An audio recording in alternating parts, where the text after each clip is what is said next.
Hello everybody and welcome to my channel. I'm Katie and today we have the September Scroller Box unboxing and creating. If you're new here and you like that kind of thing, don't forget to subscribe so you won't miss out on any more. Anyway, shameless plug aside, let's get on with the box, shall we? We have a gorgeous print by the artist Robert Dutton. I really like the landscape, it kind of reminds me where I was on vacation the other week.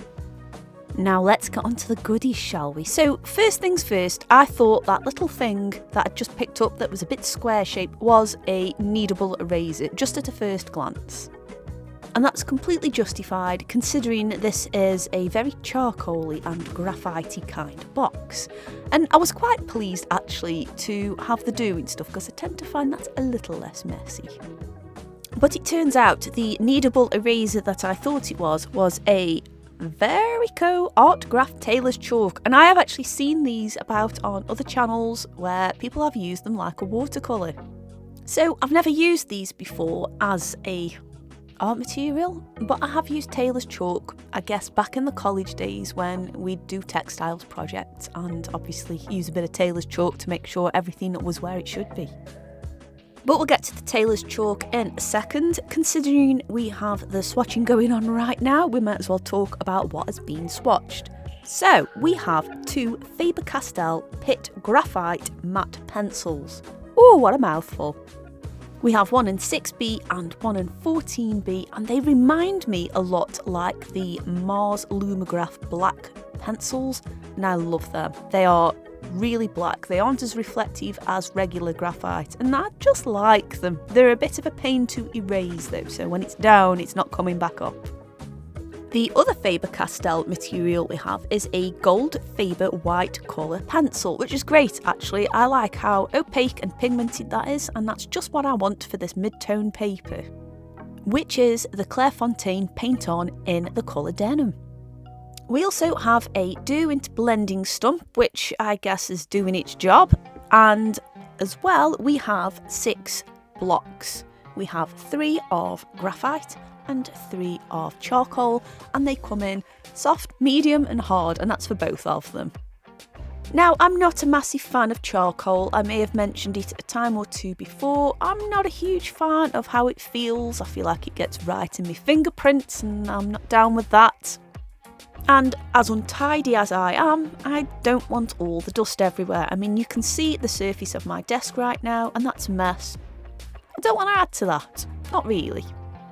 But wait, these have redeeming qualities. Bit of water, paintbrush, works both for the graphite and for the charcoal, and you have this gorgeous water-soluble. Oh, it's wonderful, it's wonderful. And the same goes for that tailor's chalk, which is much better than a kneaded eraser, which is what I thought it was. This month's prompt is dramatic landscapes, so I have 2 nemeses in a box here. I'm not a charcoaly person and I'm not a landscape kind of artist, but you know what? I'm going to do my best. I thought I'd give this a bit of layering, and I've used this Clairefontaine paper before. It gets a little bit crinkly, but it doesn't completely have loads of ripples of distortion in it, so we're okay with that, and it can take a few layers. I used these as a pastel to begin with, and I started off with the charcoal and then added some water to it, and with the background layer it was the lightest colour, the medium, and for the foreground I used the darkest one. I wanted my vanishing point to vanish, so the palest goes at the back, I guess. Like I say, landscapes are not my thing. I must admit though, I was really pleased with how these layered. I like the fact I could use a large surface area to get that pigment down and then just tidy it up a little bit with some water and a paintbrush. I mean, I wish all charcoal was like this. Maybe it is actually. I'll have to try that. I think the only thing I found a bit confusing, and to be honest that's pretty much with all of the tinted or coloured Clairefontaine paint-on papers, is when there is a liquid on there, it tends to darken the paper behind it, and it can just be a little bit misleading with how much you've put pigment down, I guess. But the beauty is you can always add more. So, speaking of adding, it was time to use that tailor's chalk, and I just wanted to try and blend it in first. I thought that would be ideal for creating a little bit of mist on these misty mountains I have suggested here. And I was really surprised by how well that worked. I wasn't sure if it would or not. The texture of this chalk is very weird. I usually expect a block of chalk or charcoal to have a light feel to it, but this had a bit of weight. Again, that's why I thought it was a kneadable eraser. It just had that weight to it. Definitely wasn't expecting this. After I'd blended that out with the stump, I added a bit of a cloud black backdrop. Well, it's what we'll call it. I suppose it's a little bit more mist, but it's higher than the mountains. Maybe it's obscuring more. Because I wanted quite a precise line between the mountains and the clouds, I thought adding that paint in there to dilute it would be just perfect. And I must admit, once it had dried, as you can see, it had a nice gradient to it. Really looked misty, like the water was evaporating off them. I used the pit pencils to add in some details on the mountains. I think maybe I shouldn't have done that so far in the background, but to be honest, it blended out really nicely and merged in with that charcoal really well, so it wasn't too bad. I used it to touch up the outlines of the mountains as well, just where I thought they were lacking a little bit. And once I'd realised that less is more, I started adding them details back in again, but not quite so heavy-handedly. In a way, it's a shame they couldn't blend as well, but on the other hand, I do actually quite like these pencils. Like I say, they're very much like the Mars Lumograph, so I'm just happy I've got something else like that.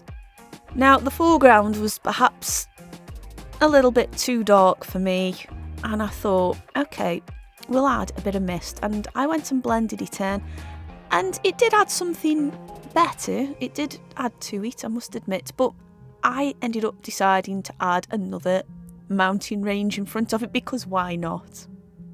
I went over it first with the charcoal block, and then after deciding that that's probably not the most boldest way of doing it, I did end up taking the charcoal off the charcoal block with a wet paintbrush and just refining those edges a little bit more.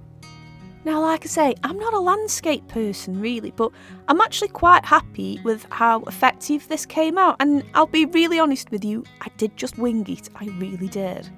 I've had quite a ridiculous week since getting back off vacation. I feel like I need another one. So that'll be why there's an absence of videos this week, but hopefully I'll be back on track for next week. It's just been one of those where everything else kind of happened at once and I've just had to put this down for a little while. But Scrawlbox has kicked me back into it. And FYI, it's my 10th wedding anniversary today, so I am being super dedicated. But back to the picture. Is it a picture or is it a painting when it's at this stage? I don't know. But as you can see, I'm just tidying up and adding a bit more pigment to the foreground, and then we have a bit of a better sense of depth. I surprisingly loved this box. Not a fan of charcoal, might have mentioned it, but I feel like I've had 2 boxes for one with this. I can't go wrong. I've got a wet and dry medium, which is really expressive. Of course, as always, let me know what you guys think in the comments down below. Of course, there are videos that I think you're going to enjoy on screen right now, so don't forget to click those. I also have an upgrade to do, so that'll be dropping next week, and a Beyond the Box. In the meantime, thanks for watching, and I'll see you soon. Bye!